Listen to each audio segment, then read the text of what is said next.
A lot has changed in the West Loop in the last 15 or 20 years. All around me are newer residential buildings that came in and created a neighborhood, a livable neighborhood, where once it was industry. This building has had both personalities. Built in the 1920s as a manufacturing building, it in the 1990s became residential lofts. It's one of the first in the neighborhood to go that way.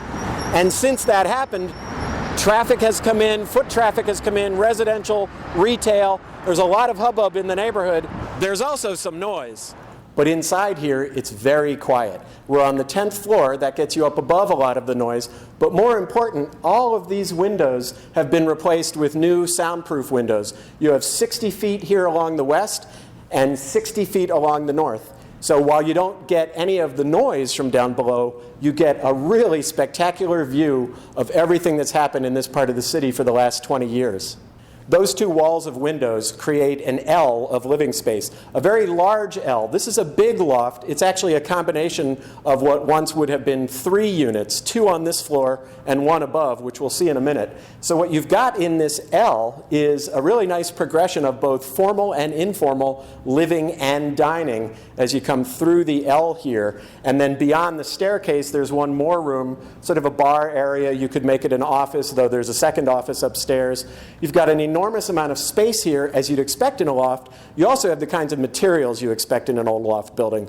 You've got these beautiful floors. You've got to check these out because I'm in love with them. The concrete pillars, the exposed ductwork. There's also some exposed original brick, but all of that is softened by some modern materials like these great built-ins that go along the rooms, defining the different spaces.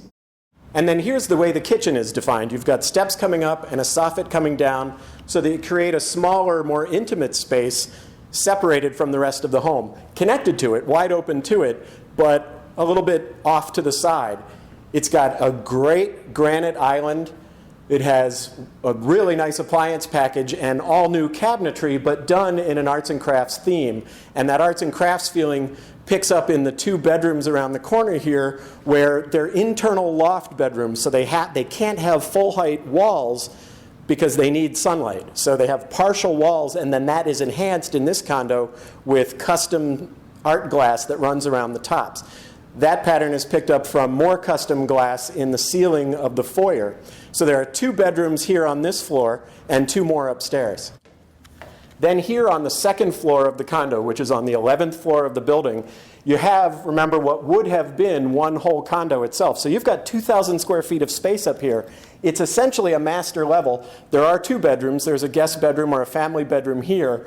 But you've got a lot of spaces for the owners of the home. You've got this great office, more built-ins like what we saw downstairs. You've got a sitting room. There's also a laundry room here, as there was on the 10th floor level, on the lower level of the condo. Lots of space out here, and then you go into a master bath and closets. The closets are enormous. The bath has a tub that looks north, and then the master bedroom next to it looks north and west.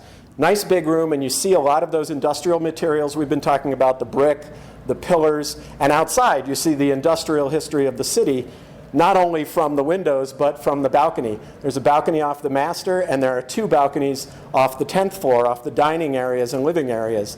From those, you're looking mostly north. You see east and west. If you feel like you're missing the south side, all of that is visible from the rooftop deck here on the top floor, where as you turn, you see everything from Wacker Drive and the Willis Tower to pretty much the entire south side, the west side, and even Greektown. Opa!